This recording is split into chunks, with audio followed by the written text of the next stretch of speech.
Sejam bem-vindos ao segundo capítulo da trilogia Pátria Educadora. Caso não tenham assistido o primeiro episódio, clique no link que está na descrição desse vídeo e assista gratuitamente. Esse e os outros 2 episódios dessa trilogia estão disponíveis na versão completa com mais de 40 minutos de conteúdo adicional. Para saber como assistir a versão completa, assiste essa introdução até o final. Quero lembrar vocês que esses 2 primeiros episódios são a pavimentação do terceiro filme, Guerra contra a Inteligência, onde vamos fazer uma denúncia contundente ao sistema de ensino brasileiro, mostrando por que estamos nos últimos lugares nos rankings educacionais. Como alfabetizam os nossos filhos, como esse dinheiro é gasto, quem são os responsáveis por tudo isso e o que estão prestes a fazer nos próximos anos se não impedirmos.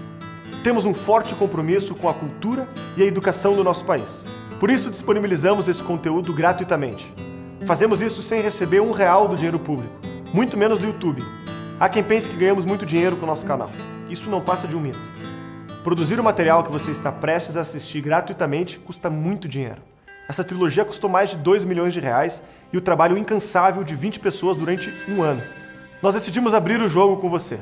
Nós temos uma meta muito importante para ser batida. Nós precisamos de 20 mil novos assinantes ativos para financiar as próximas produções desse ano que abordarão temas urgentes para o Brasil. Não há fórmula mágica.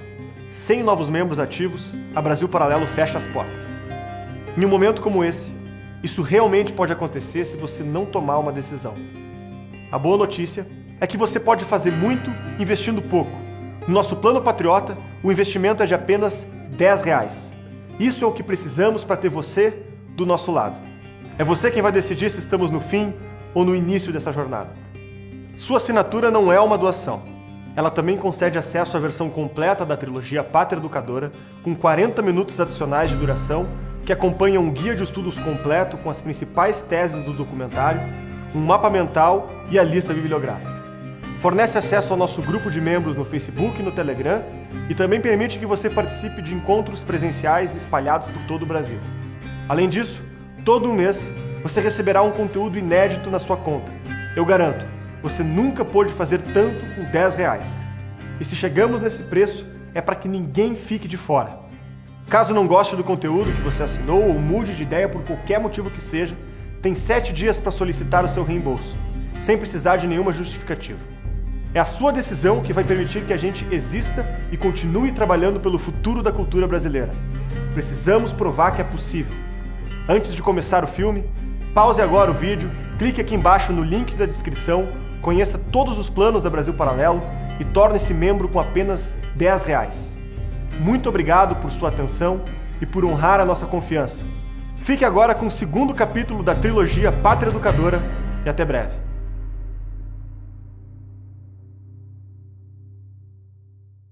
Eu estou absolutamente feliz por estar vivo ainda e ter acompanhado essa marcha da vontade amorosa de mudar o mundo, marcha dos reprovados, marcha dos que se rebelam, marcha dos que querem ser e estão proibidos de ser.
As ideologias políticas da Europa refletiam ao redor do globo.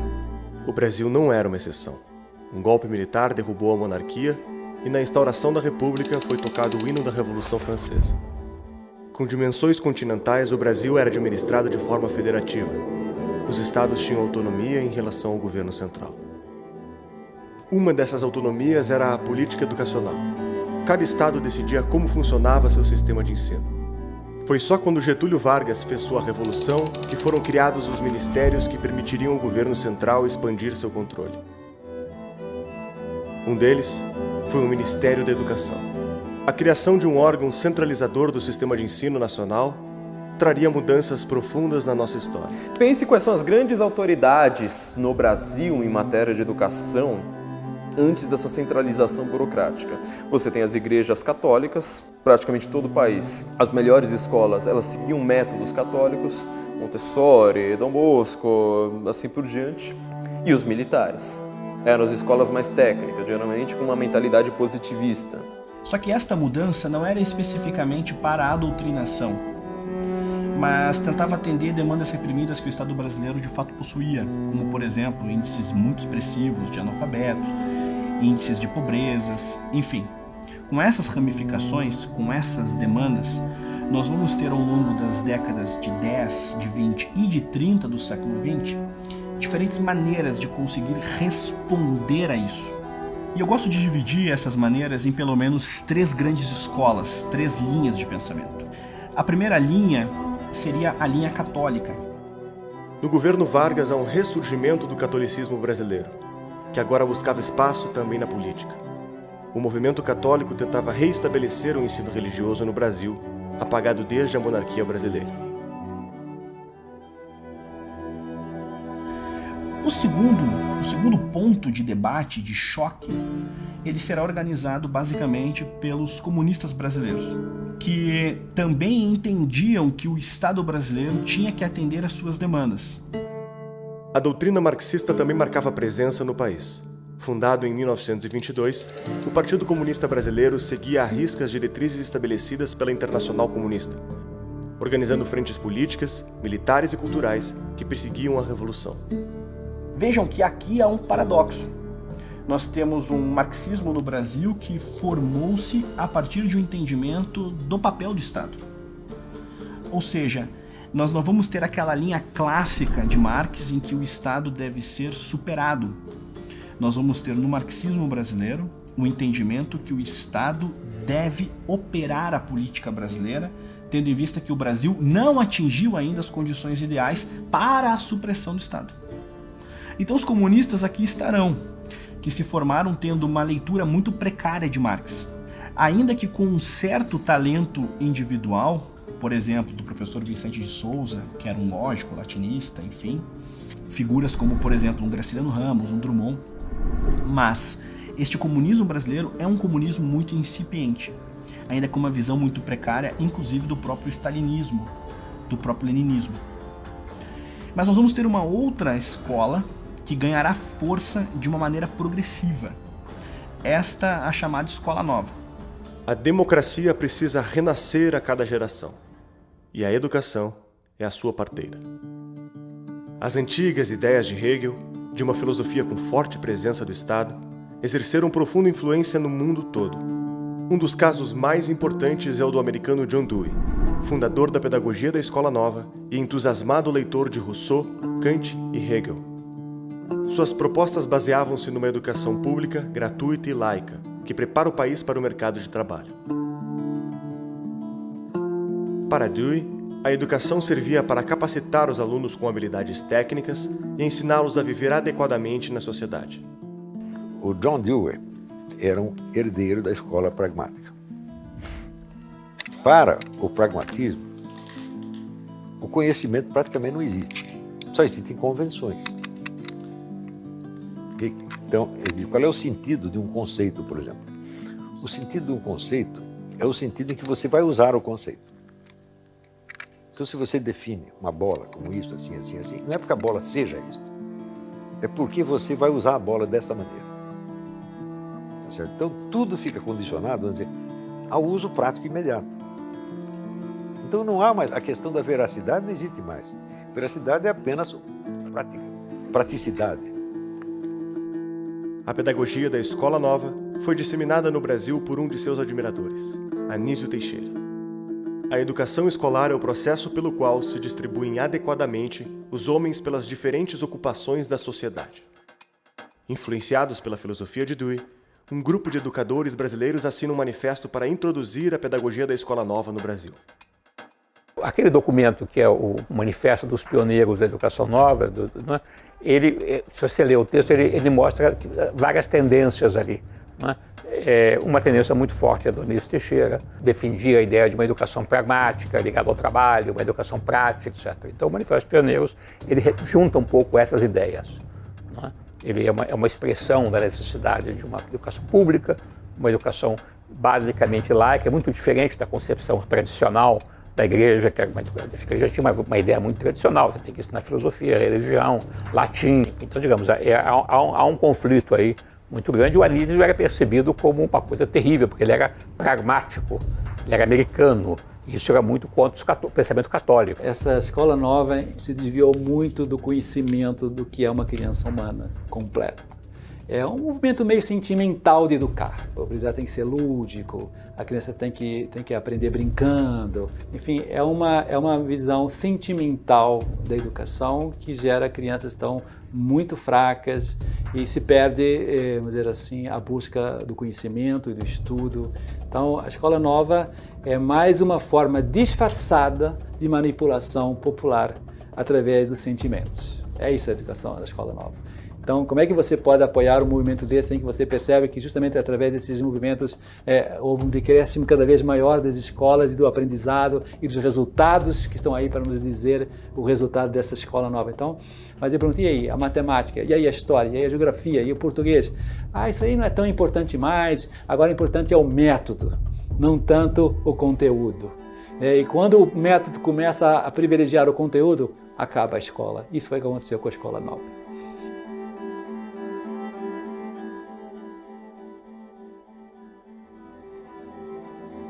Então, nós vamos ter essas três linhas. A linha católica, a linha comunista e a linha da escola nova. Estas três linhas protagonizarão aí, pouco a pouco, com uma ou outra mudança dentro de suas linhas, digamos, norteadoras, incipientes, as suas premissas intelectuais, todos os debates, as discussões sobre o papel do Estado dentro da educação brasileira. Mas note, todas elas defendiam o papel do Estado. Eu acho que o contexto importante da criação do Ministério da Educação é um acordo que o governo de Vargas faz com a Igreja Católica, no sentido de que a Igreja Católica ia assumir o controle da educação e, então, ela ia dar o apoio para o governo. O Getúlio Vargas ele precisava fazer uma concessão aos católicos. Os católicos eram a imensa maioria no Brasil e eles poderiam pôr o governo abaixo e o que ele mais entendia era de se manter no poder, né? Era o forte dele. Então ele convida um católico de um movimento intelectual católico, Gustavo Capanema, para fazer parte do Ministério da Educação. Capanema é, até hoje, o ministro da Educação mais longevo de nossa história. E não há como falar sobre o Ministério da Educação sem falar de Gustavo Capanema. Capanema, quando ele assume, ele encontrou algumas demandas que eram necessárias. A primeira era de como inserir intelectuais que estavam em oposição ao período Vargas dentro da política. Então, Capanema, que vai ter uma amizade de longa data com Drummond, irá chamar Drummond para trabalhar dentro do, então, novo Ministério da Educação.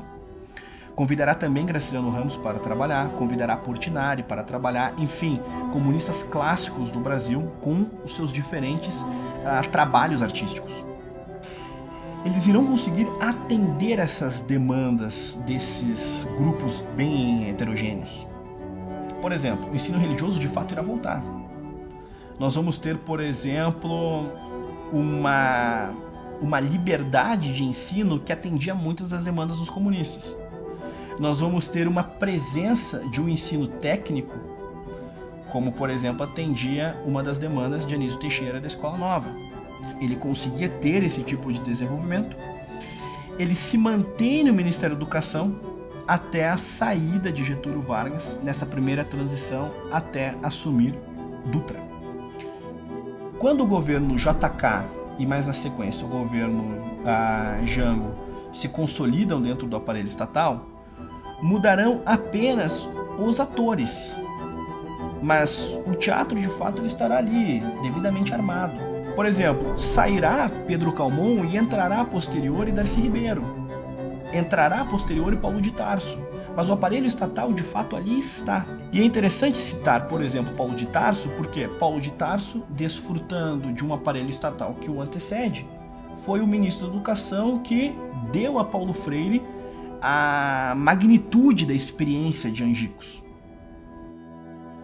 Com apenas R$10 por mês você se torna um membro patriota e tem acesso à versão completa da trilogia Pátria Educadora, livre de anúncios e muito mais. Entre no nosso site agora e torne-se membro.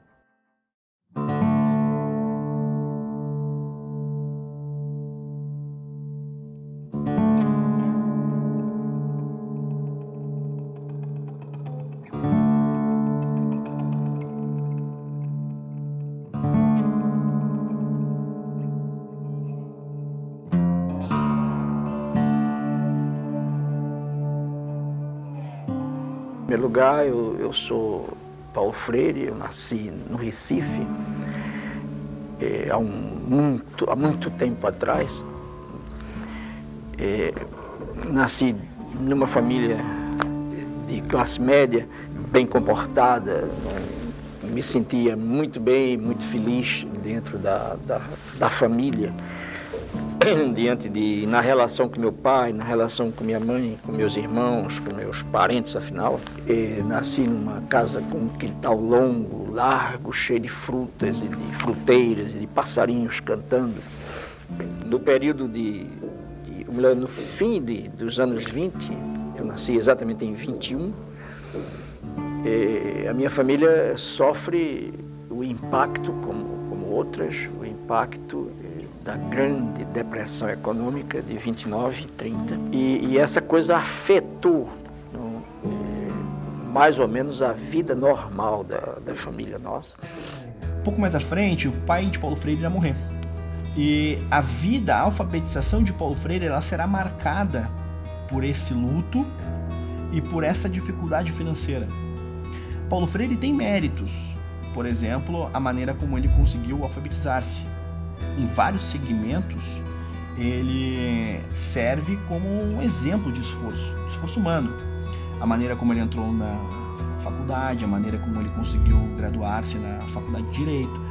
E dentro desse itinerário, ele será convidado para ser professor de português. E a partir desse convite, ele irá descobrir como exercer a pedagogia, de como lecionar. Mas como Paulo Freire parou em Angicos? Como de fato este homem que nasceu pobre um dia foi descoberto por um presidente da República e vai ter lançado uma iniciativa com tamanho prestígio já ao seu tempo.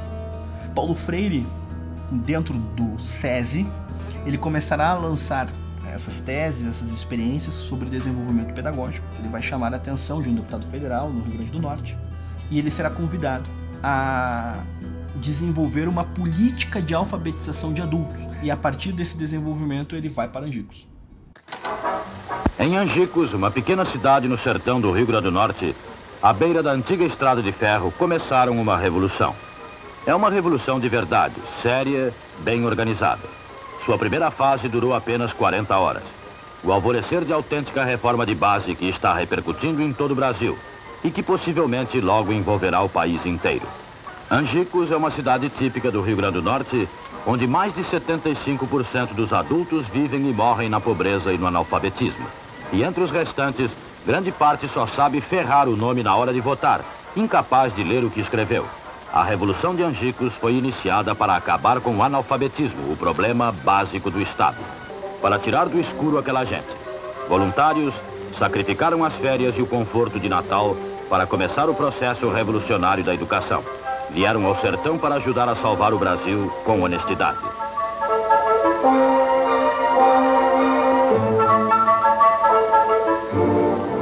Convocaram os alunos e explicam que é possível ler e escrever com apenas 40 horas de aula e sem cartilha.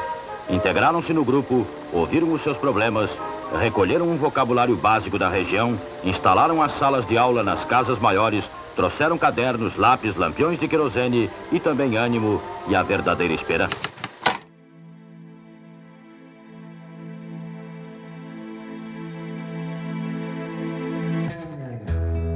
E dentro dessa situação, Paulo Freire vai ter aí alcançado o nível de expressão pública em 63 e 64, que já o tornara de fato um protagonista da política brasileira.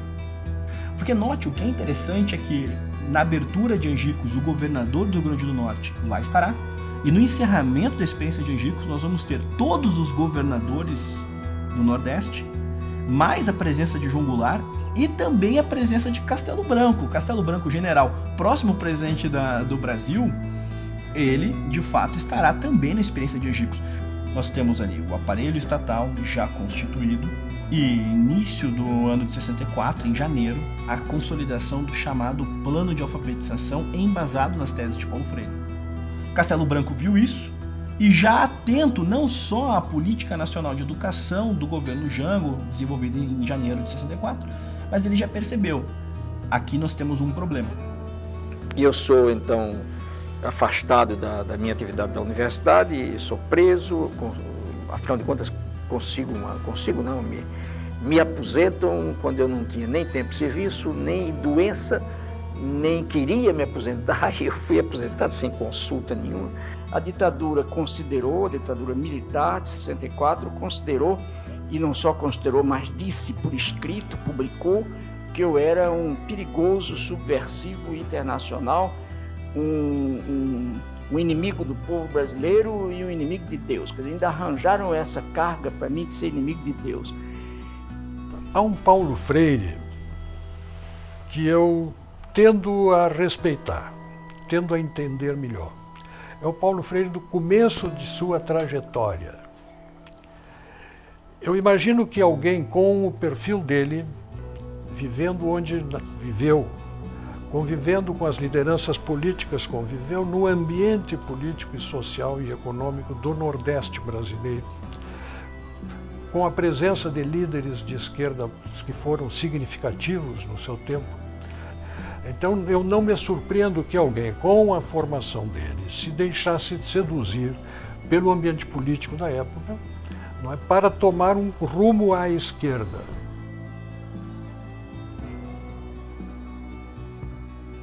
Entre em nosso site e saiba como ter acesso às entrevistas e cursos exclusivos. A partir de R$10 você já pode se tornar um membro da Brasil Paralelo. Contamos com você.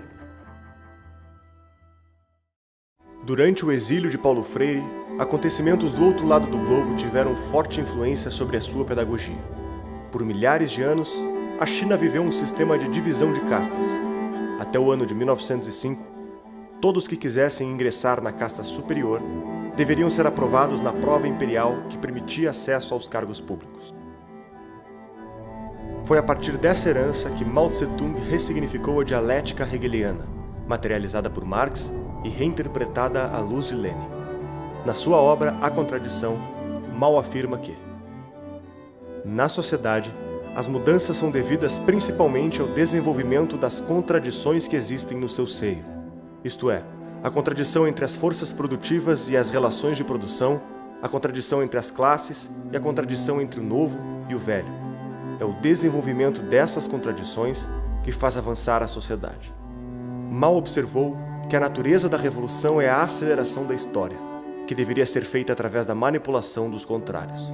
Não apenas do conflito entre burgueses e operários, mas entre todas as contradições presentes na sociedade.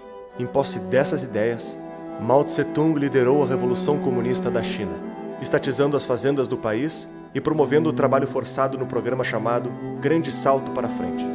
A estratégia foi abandonada pelo fracasso que resultou na maior crise já alastrada pelo país, matando milhões de pessoas de fome, expandindo o hábito de comer insetos e cachorros para poder sobreviver e enfraquecendo o apoio ao Partido Comunista.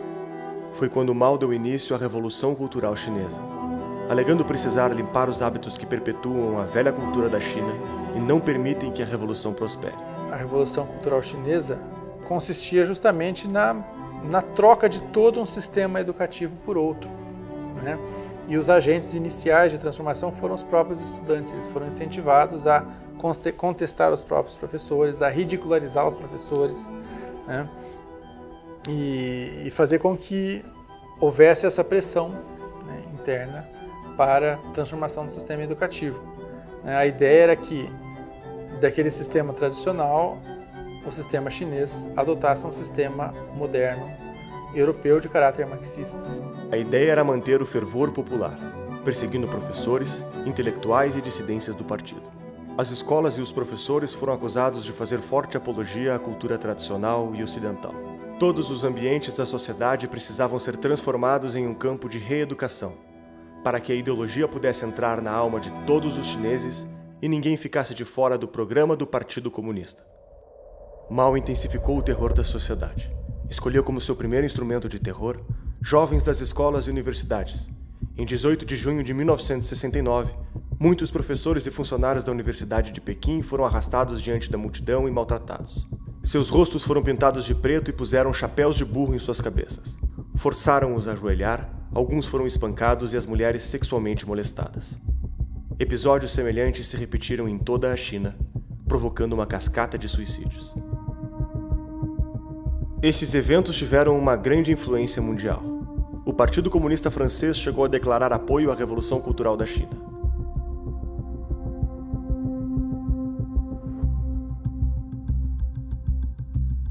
A ideia de uma revolução cultural já vinha sendo gestada no movimento comunista desde o final da década de 20, quando pensadores começaram a observar os rumos da ditadura stalinista na União Soviética e repensar o marxismo.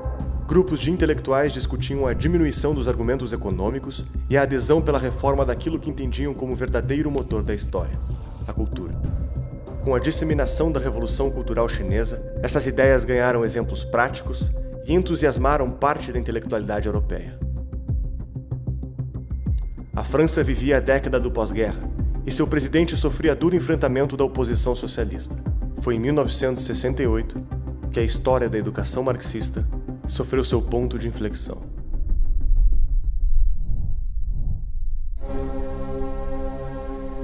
Por volta das 9h30 da noite, mais de 20 mil alunos se reúnem nas ruas de Paris.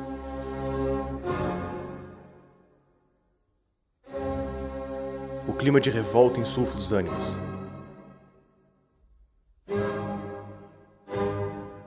Barricadas estão erguidas.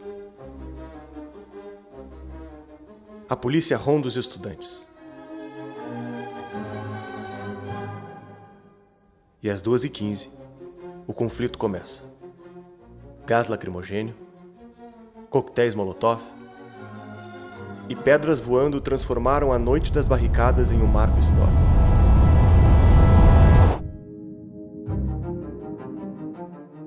Estudantes denunciavam o capitalismo e reivindicavam reformas nas universidades.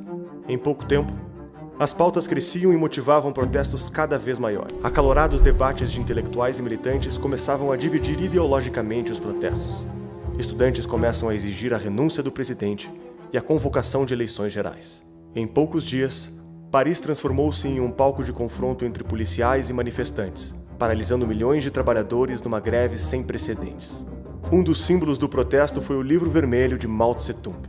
Estudantes inspiravam-se na Revolução Cultural Chinesa, onde o governo usou massas de jovens como tropa de choque contra os adversários do regime. Os acontecimentos tornaram-se um marco histórico, amplificando a ideia de que a verdadeira infraestrutura da sociedade não era os modos de produção, mas a cultura, que seria a nova linha de frente do movimento socialista. Eu era professor em Nanterre, em 1968. Eu era professor do Combandi, que hoje é deputado pelos Verdes na Alemanha. Ele foi o símbolo daquele negócio, ele e outros lá, daquele negócio. Aquilo me chamou muita atenção, porque de alguma maneira ali você via uma sociedade que queria mudar e não era em função do que nós tínhamos aprendido a vida inteira, só da luta de classe, como motor da história. Ali era uma crise, ao mesmo tempo, havia luta sindical e tal, mas era ao mesmo tempo uma crise cultural, existencial.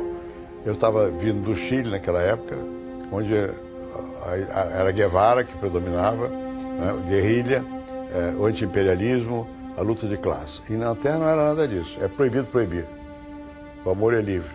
eram temas existenciais. E nos desfiles pelas ruas de Paris, andavam com a bandeira negra. A bandeira negra é a bandeira anarquista.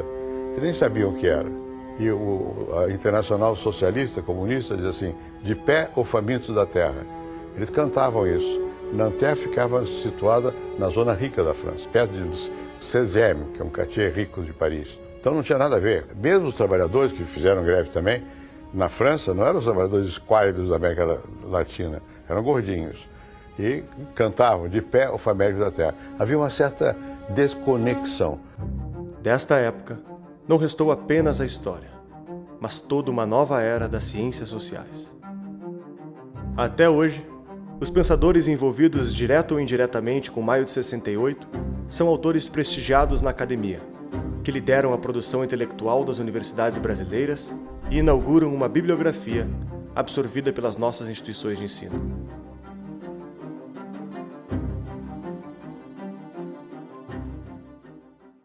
The sign of success of 68 is that invisible. We don't even perceive it as 68. It's simply part of our customs.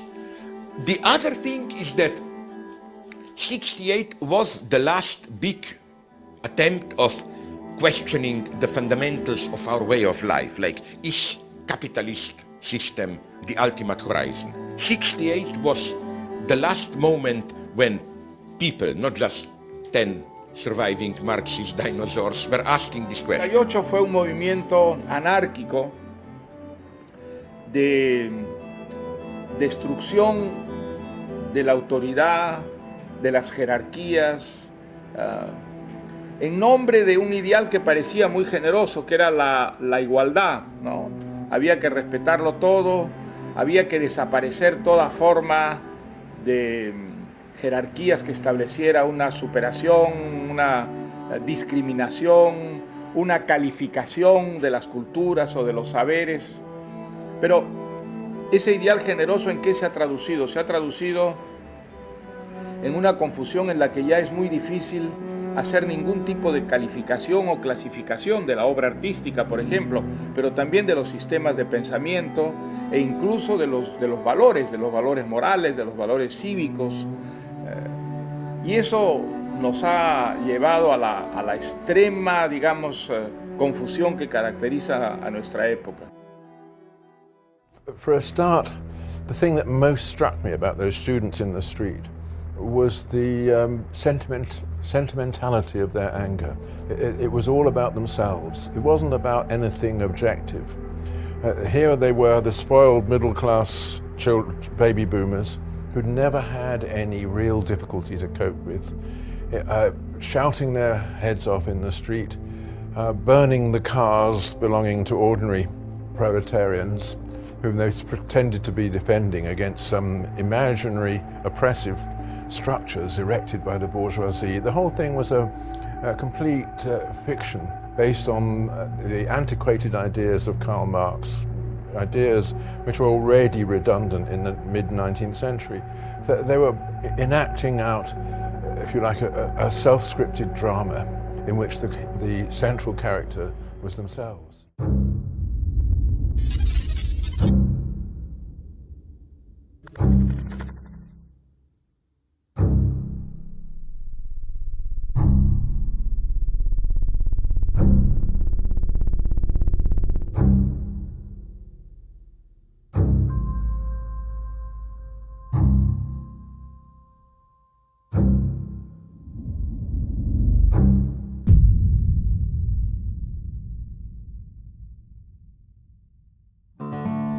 Na verdade, a primeira vez que eu li Paulo Freire foi no intercâmbio que eu fiz no Japão. E era uma professora americana que dava uma matéria de educação e ela recomendou que a gente lesse o Pedagogy of the Oppressed. E era o livro principal, né, da matéria dela sobre educação. Mais recentemente, pelo meu interesse em educação, eu voltei um pouco a ler Paulo Freire. E o que me chocou dessa vez é que o Paulo Freire é completamente honesto, aberto e explícito acerca da politização da sala de aula. As pessoas não têm noção do que é verdadeiramente a obra de Paulo Freire. O Paulo Freire ele é um desses símbolos, né, um desses intelectuais que acabou virando uma bandeira e as pessoas olham para o Paulo Freire e imaginam o que elas querem imaginar. Como ele sempre disse, ele nunca teve a pretensão de ser original. Então, ele consolidava experiências pedagógicas de diferentes tempos, de diferentes pedagogos. O método Lauba, que nós vamos ter a presença de Anísio Teixeira dentro de seus ensinamentos, nós vamos ter uma leitura de Sartre, desses movimentos e desses intelectuais que conseguiram alcançar alguma espécie de prestígio em nível mundial. E Paulo Freire será um leitor voraz desses homens e aplicará ao seu modo uma leitura de um marxismo um tanto quanto vulgar. Ele vai substituir o oprimido do processo do trabalho e irá entender o aluno como aquele que está oprimido dentro do processo de alfabetização. As pessoas tendem a achar que Paulo Freire é simplesmente uma pessoa generosa, que se importa com os alunos, que se importa com a autonomia do pensar, que se importa com a conscientização, né? E tomadas assim soltas, ninguém é contra isso, né? Ninguém é contra a conscientização, ninguém é contra a autonomia do aluno. Mas quando você vai analisar a obra do Paulo Freire, você vê que ele não fala de uma conscientização qualquer. Ele não quer realmente uma conscientização do aluno para que o aluno, com autonomia, possa formar sozinho a sua própria visão de mundo. Ele não quer isso. Para Paulo Freire, a conscientização, né, a autonomia do pensar, é baseada no que ele chama de pensar certo, que é fundamentalmente uma filosofia anticapitalista, antiliberal e a favor da consciência revolucionária, como ele mesmo chama.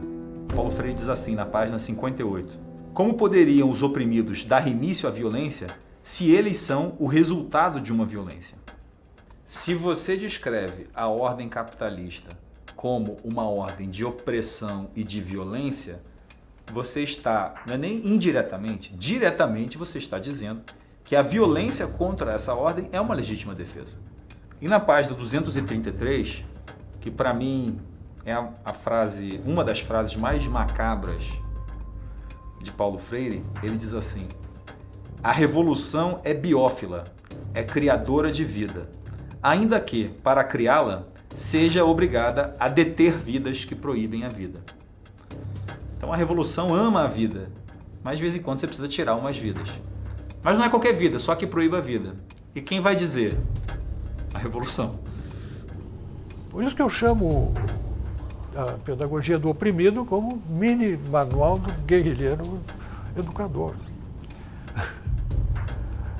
Porque é Marighella falando. Marighella não escreve, fosse escrever sobre educação, não escreveria diferente.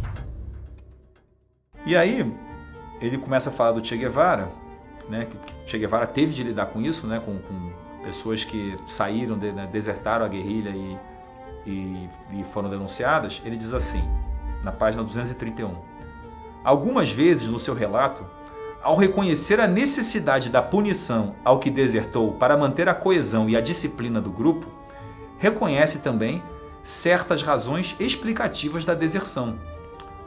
Uma delas, diremos nós, talvez a mais importante, é a ambiguidade do ser do desertor, né? Essa coisa do cara que quer lutar, mas na verdade tem a sombra do opressor dentro de si próprio, e aí o cara, na verdade, ele não sabe o que ele quer de verdade. Então ele precisa do Paulo Freire, ele precisa dos educadores, ele precisa da liderança revolucionária que vai dizer o que ele precisa. E para dar o contexto desse episódio aqui, que Paulo Freire se refere a Che, né, ele é um episódio da época da guerrilha, em que havia um soldado do grupo de Che Guevara, chamado Mongo, que fugiu, né, que desertou, e aí dois soldados foram mandados para tentar recuperar, resgatar ou encontrar essa pessoa, né? E aí uma dessas duas pessoas quis desertar também e comentou com a outra. E aí essa outra pessoa assassinou essa pessoa que quis desertar, e aí o Che Guevara reúne a tropa para explicar a necessidade de você punir com a morte as pessoas que desertassem a guerrilha. Quando Che Guevara discursou na ONU, ele deixou bem claro que fuzilava e que continuaria fuzilando.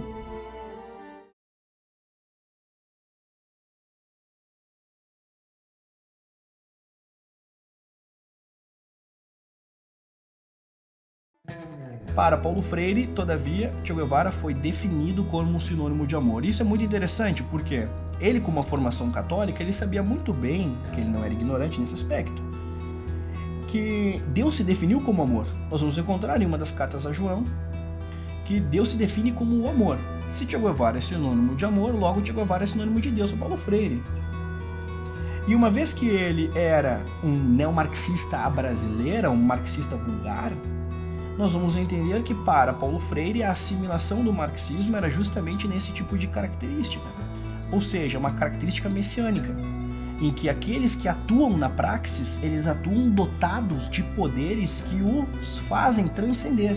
Imagina a pessoa que de fato, a pessoa muito machucada pela vida, que trabalhou lá na construção civil, que trabalhou numa fazenda, ela chega para uma escola e ele vai usar justamente os termos ligados à profissão da pessoa para ensinar as palavras. É uma técnica para depois ele ficar dizendo o seguinte: você tem um chefe, você tem alguém interessado, alguém que está te explorando, e ele vai ensinando o marxismo de baixo nível, né? Eu não sei nem se Paulo Freire leu muito Marx, não. O que são as palavras geradoras? Exemplo, eu pego a palavra tijolo e eu coloco em um quadro. Tijolo.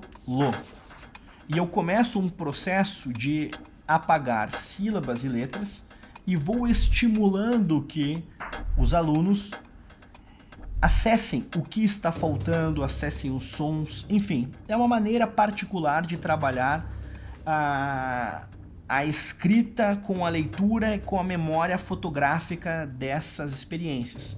Só que o método de Paulo Freire ele não para necessariamente na apresentação da palavra geradora. A palavra geradora ela é essencialmente aquilo que parte da realidade do próprio aluno. Mas o método de Paulo Freire ele deve partir da palavra geradora e acessar a conscientização, ou seja, tijolo. Aí você pergunta enquanto professor, o que você faz com tijolo? Aí o seu aluno, por exemplo, ele é pedreiro. E você começa a conversar. E daqui a pouco você está falando sobre salário, o quanto que ele é explorado. Então as palavras geradoras, elas servem para atingir um nível de consciência social. Toda a sua ideia é uma tomada de consciência do mundo. Por isso que ele fala em pedagogia do oprimido. Quer dizer, você precisa ter aquela Klassenbewusstsein, né? Consciência de classe de que fala o Marx. Quer dizer, se você é um proletário, você não está fazendo a revolução porque você tem a ideologia capitalista. Assim que você conscientizar todo o proletário, vai todo mundo pegar a foice e sair degolando o patrão. A revolução será inevitável. Então, dessa maneira, o Paulo Freire constrói essa conexão entre uma atividade que seria meramente pedagógica até o exercício político em sala de aula. E eu acho que, inclusive, daí, é dessa ponte que ele constrói, que vem a grande fama e a grande aceitação do Paulo Freire. O Paulo Freire ele constrói essa estrada para dar legitimidade à politicagem que o educador progressista já queria fazer antes.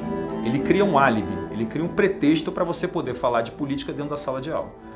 Esta dialética partia de um ponto fundamental, a alienação.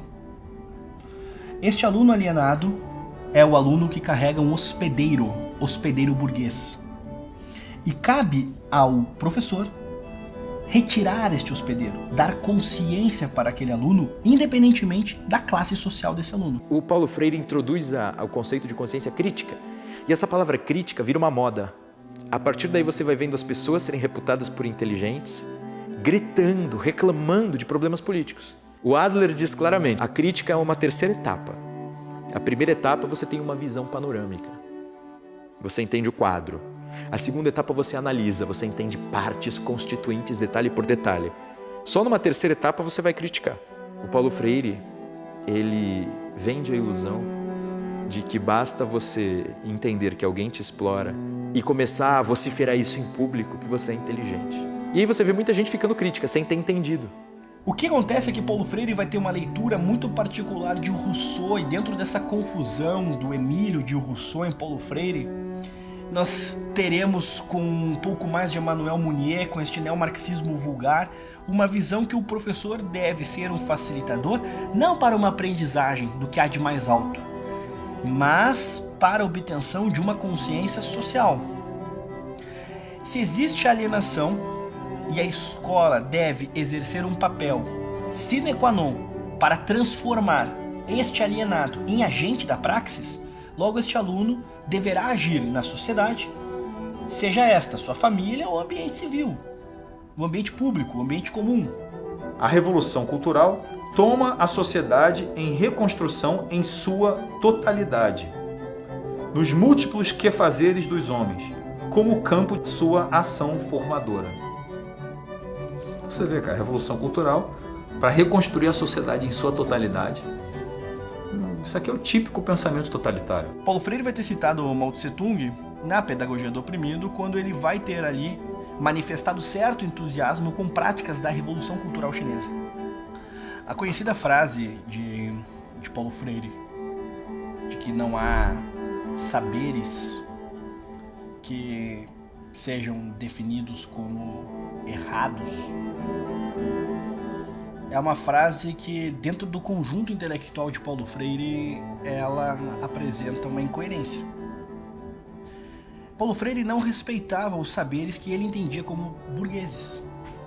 Comportamentos, envolvimentos com certos tipos de artistas. Para Paulo Freire, e ele cita nominalmente Beethoven, Beethoven representa um comportamento burguês. Então, para Paulo Freire, na verdade, há saberes sim que merecem destaque e outros que merecem correção. Esta é a frase correta. Mas pensemos, como é que um pedagogo apresenta que tudo vale? Se todo saber é válido, qual o sentido de um professor? Qual o sentido de você exercer uma pedagogia? A educação paulo-freiriana não aceita que você diga, por exemplo, que o rapaz que fala Flamengo está errado. Né? Você não pode, porque você está impondo a sua cultura classista. Isso é a pedagogia do oprimido. Né? O oprimido é o aluno. Ora, se há um oprimido, tem um opressor. Quem é o opressor? O professor. Então você não tem meios de você se desaculturar. Você fica preso. Apareceu aquele cretino do Marcos Banho dizendo, não, você ter uma gramática igual para todos é antidemocrático. Bom, é uma gramática para cada classe social. Você aprende aquela gramática, sua classe social fica preso ali o resto da sua vida. Você não consegue falar com o cara da outra classe social. E você cria uma estratificação social hierárquica, invencível, e você acha que isso é democrático? Para mim, isso é o contrário da democracia. O Paulo Freire criou uma estratificação social invencível. Se você nasceu filho de pedreiro, é para você ficar pedreiro o resto da sua vida. Você se inscreve no Partido Comunista e continua pedreiro.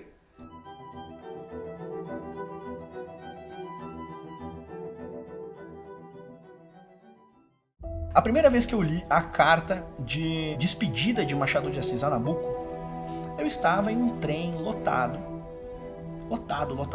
e eu comecei a chorar. Com o transporte brasileiro, com todos os seus problemas. A beleza da literatura é esta, faz com que você transcenda. Você não está necessariamente naquele lugar, você está naquele momento no leito de Machado de Assis. Para Paulo Freire, você não deve encarar a literatura dessa maneira. Você deve encontrar na literatura explicações sobre a sua realidade, ou seja, há um realismo que empobrece a linguagem, a literatura, o imaginário. Então, se você já nasceu pobre, você já nasce, dependendo do contexto, sem saneamento básico.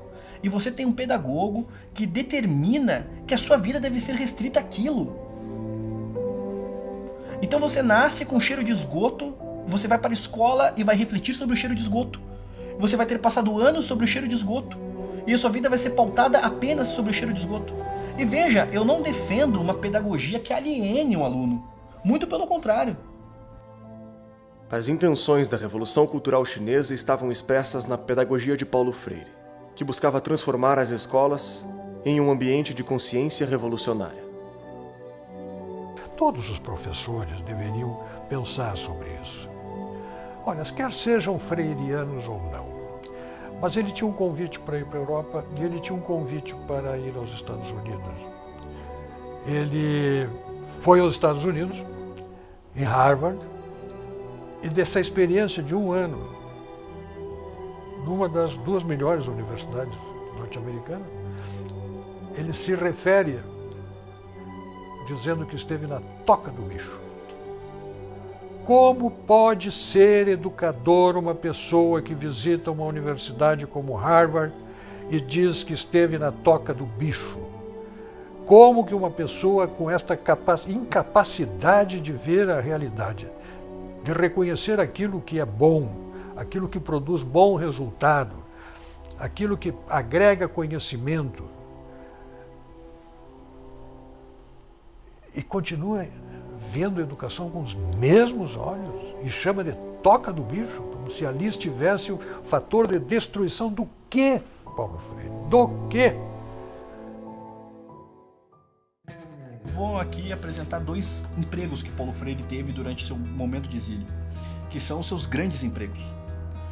Um deles para o Conselho Mundial de Igrejas e o outro que ele vai ter trabalhado para a Unesco.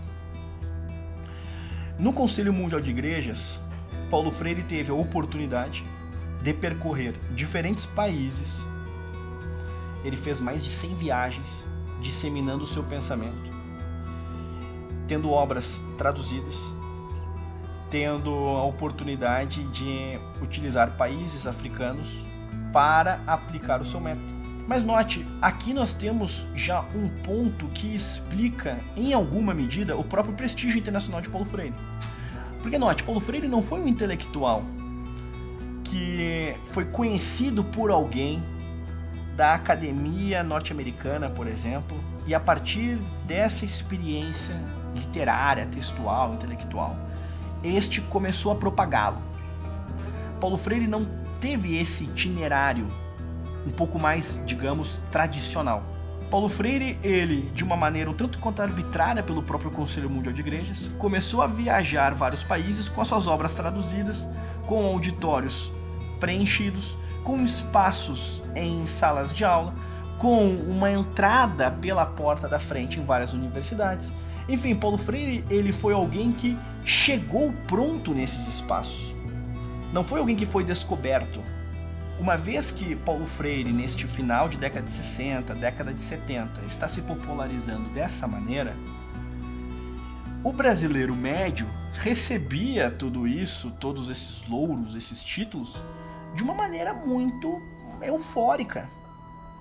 Afinal, é um brasileiro sendo reconhecido do mundo. Esse viralatismo que nos acompanha já há muito tempo em diferentes figuras. E como o próprio Nelson Rodrigues mesmo colocou, o brasileiro buscaria um prêmio Nobel até a nado, porque brasileiro gosta de canudo, né? Gosta de título. Enquanto Paulo Freire esteve no exílio, os militares acentuaram o papel do Ministério da Educação, que nasceu em um espaço ditatorial, em uma ditadura muito mais severa que a que o Brasil experienciou com os militares do poder. Então aquilo que outrora existiu no aparelho estatal de Getúlio Vargas, com a sucessão do Estado Novo, com a presidência de Dutra e com todos aqueles que vieram na sequência, até chegarmos, por exemplo, em Figueiredo, nós vamos ter um Brasil ainda mais tentacular, inclusive na parte da educação. Com a promessa de espantar as ameaças comunistas do país, os militares seguraram o governo do Brasil em suas mãos durante 21 anos. Com o total desgaste das Forças Armadas, a esquerda universitária assumiu um protagonismo que até então não conhecia. Ao longo do período militar, ao longo do regime, lentamente as estruturas educacionais foram sendo aparelhadas. Não havia concurso público, os professores eram convidados nas universidades e tal. Quando eu ingressei na universidade em 81, ainda no que foi chamado de extensão lenta e gradual, né, eu já tive professores na Santa Úrsula que faziam uma doutrinação bibliográfica. Por exemplo, eu fui doutrinado na universidade a não ler de modo algum Gilberto Freire, porque ele havia defendido a ditadura.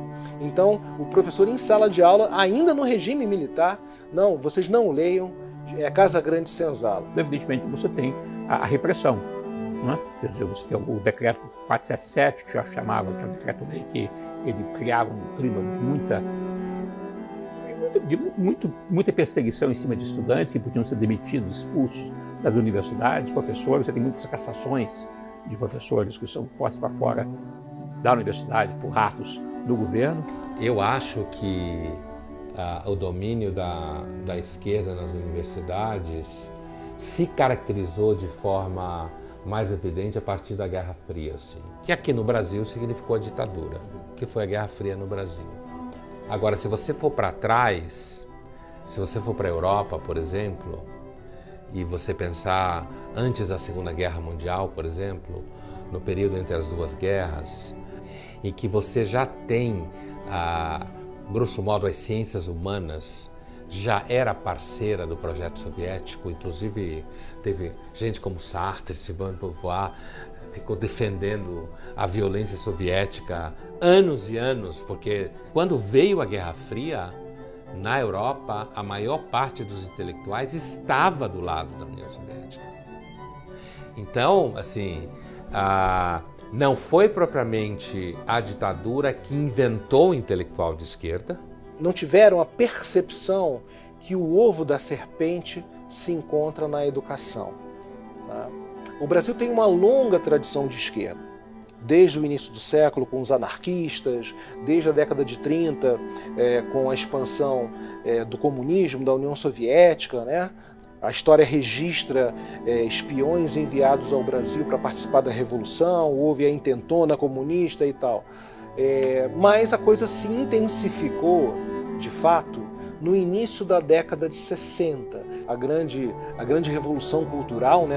É proibido proibir, de Paris e tal.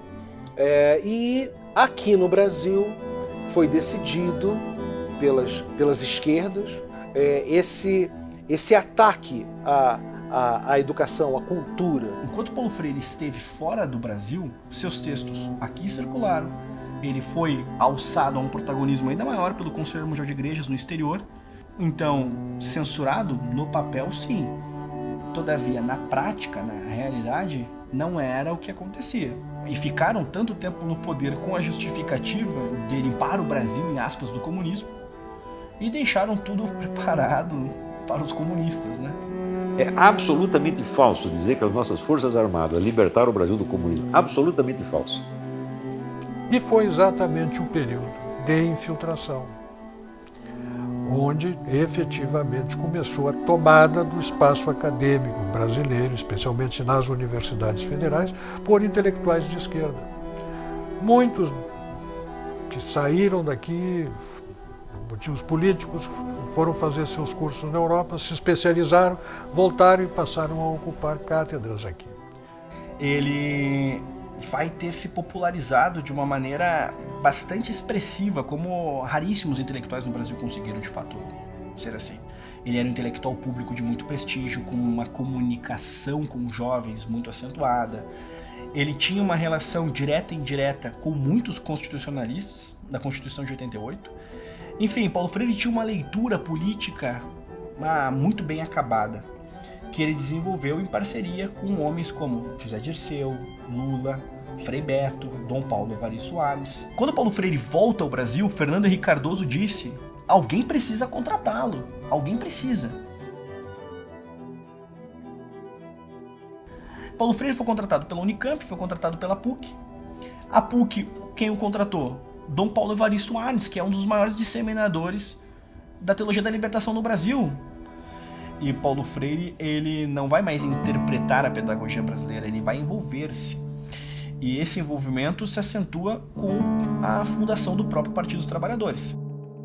Pela primeira vez eu me senti à vontade dentro de um partido cujo sonho coincide com os sonhos antigos meus. E eu costumo sempre dizer que eu esperei um largo tempo de minha vida pelo PT.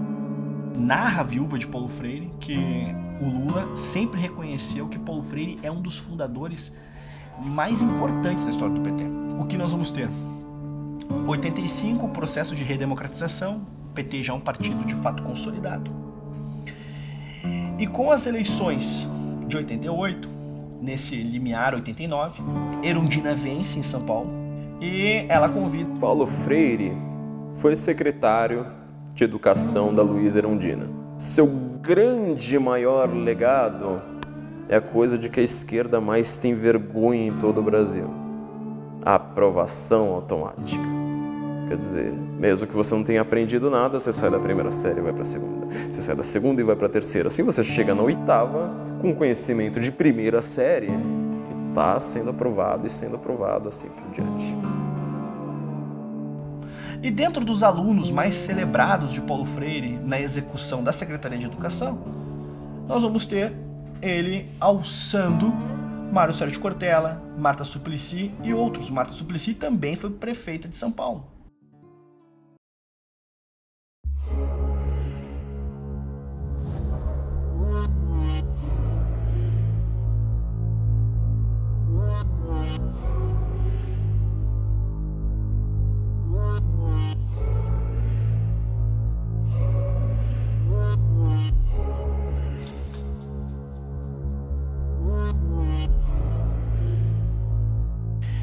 Bem, Paulo Freire morre em 1997 e muito importante que se diga que, diferentemente de outros intelectuais brasileiros, Paulo Freire não se retratou. As posições que ele tinha politicamente, ele basicamente as manteve por inteiro. Nós vamos encontrar em ecos laterais algumas críticas ao stalinismo. Todavia, Paulo Freire morreu entendendo Che Guevara, por exemplo, como sinônimo de amor. Ele morreu entendendo que a Revolução Cultural Chinesa foi uma boa tentativa de aplicação pedagógica. E por que eu digo isso? Principalmente no exemplo de Cuba. Porque Paulo Freire tinha uma viagem marcada em 97 para revisitar Cuba. E a impressão que Paulo Freire tinha em 97, segundo seus próprios biógrafos de maior prestígio, por exemplo, o próprio Sérgio Haddad, Paulo Freire em 97 entendia Cuba como um país sem desigualdade, como um país com excelentes índices em educação, enfim. É claro que as experiências feitas pelos países comunistas simultaneamente desmentiam o discurso.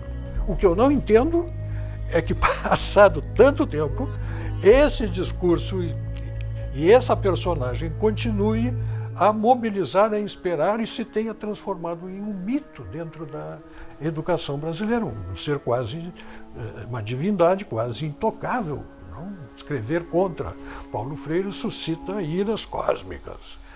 A última obra escrita por Paulo Freire, ainda em vida, foi Pedagogia da Autonomia, que em um intervalo de menos de 10 anos já ultrapassava quase 700 mil cópias vendidas. Ele diz assim: não posso proibir que os oprimidos com quem trabalho numa favela votem em candidatos reacionários, mas tenho o dever de adverti-los do erro que cometem, da contradição em que se emaranham.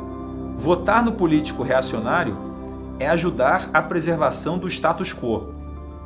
Sou professor a favor da luta constante contra qualquer forma de discriminação, contra a dominação econômica dos indivíduos ou das classes sociais.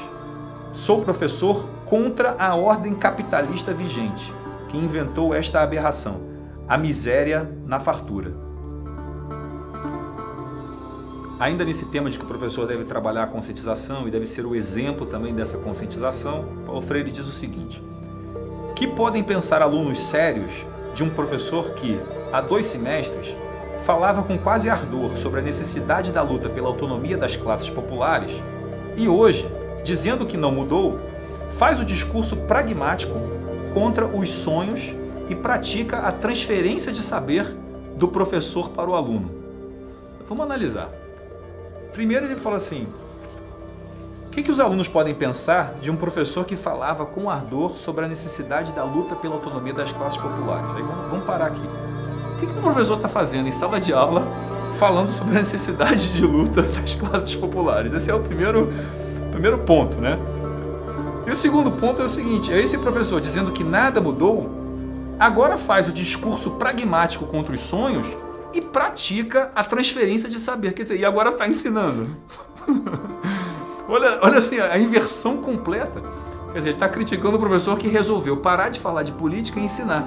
Se você for ler o Paulo Freire com atenção, né, esses pontos dele, né, de conscientização contra a ordem capitalista, de promoção de consciência revolucionária e tal, esses pontos são tão explícitos, são tão abertos, que você fica pensando assim, por que isso foi dito dessa maneira tão aberta? Né? E eu não tenho certeza sobre isso, mas tem algumas hipóteses. E uma delas é que Até recentemente no Brasil, você praticamente só tinha um consenso de esquerda, né, no meio político e cultural. Então, com isso, muito do que o Paulo Freire fala, eu tenho a impressão de que ele não se via como um ideólogo fanático, como ele realmente é. Ele não se via assim, ele se via simplesmente como o bom senso. Existe a esquerda, que é o bom senso, e existe o resto, que é a malvadez neoliberal, como ele chama, né? Que são os capitalistas, que são os exploradores. O capitalismo mata as pessoas, o capitalismo é a exploração, o capitalismo, né, provoca, vamos dizer, a miséria na fartura, como ele diz. Então, acho que essa é uma hipótese para explicar por que vamos dizer, essa ideologia tão explícita, misturada com o que deveria ser uma proposta pedagógica. Ele em nenhum momento escondeu o que ele pensava. Ele não foi alguém subjetivo em que você tinha que acessar camadas de sua personalidade para entender o que ele de fato pensa sobre as coisas. Não, ele foi explícito. E note, Fernando Gabeira, Ferreira Goulart e outros arrependeram-se daquilo que defenderam nas décadas, por exemplo, do período militar, em vários aspectos, e afirmavam que o período militar, vários revolucionários de esquerda queriam o quê? A ditadura do proletariado. Paulo Freire, diferentemente destes homens e de outros, ele em nenhum momento se retratou. Cabe a pergunta: como a pedagogia do oprimido é lida com tamanha apologia a criminosos e as pessoas passam por estes textos de uma maneira tão indiferente? Tão indiferente. Note, você pode até ter uma visão de que o Estado deve participar da educação, que o MEC é fundamental, você pode ter uma visão à esquerda, você pode ter uma visão seja o que for. Agora, você passa impune a um homem que justificava a revolução, que chamava Che Guevara de sinônimo de amor, que justificou a revolução cultural chinesa. Você passa impune por isso? Impune?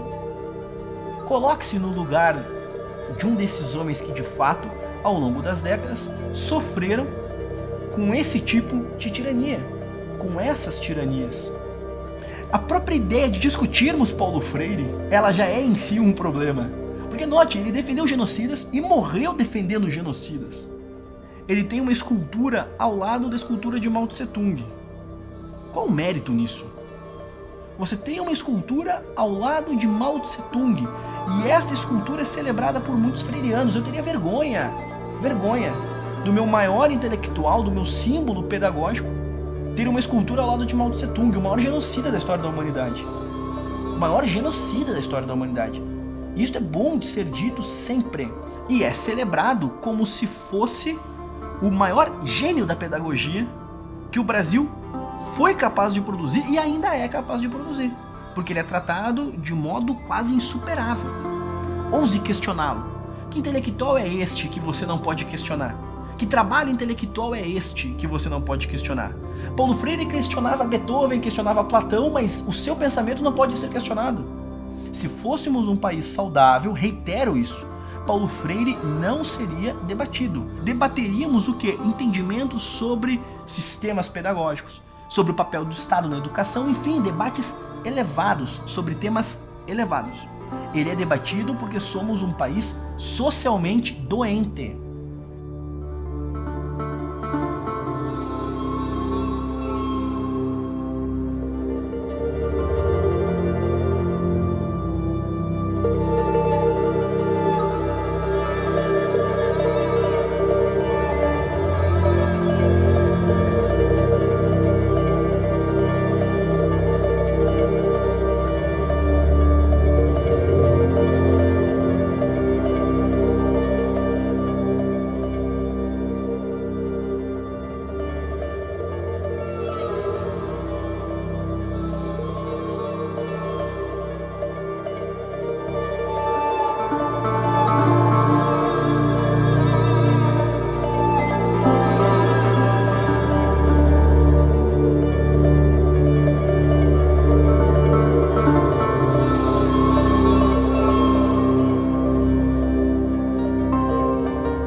Espero que você tenha gostado do filme. Não esqueça de assistir o 3º episódio da série, A Guerra contra a Inteligência. Lembrando, assista a versão completa e livre de propaganda com mais de 40 minutos de conteúdo extra. Basta se tornar um membro patriota da Brasil Paralelo. Para produzir a série que você está assistindo agora, foi necessário investir mais de R$2 milhões, o trabalho árduo de mais de 20 pessoas durante um ano. Você assistiu de graça porque queremos chegar no maior número de pessoas possível. E temos a confiança de que uma pessoa como você, que assistiu o conteúdo até o final, está consciente do assunto e pode investir em cultura. Clique no link da descrição desse vídeo e conheça os planos da Brasil Paralelo. Torne-se membro a partir de R$10 e tenha acesso ao nosso conteúdo exclusivo. Até breve.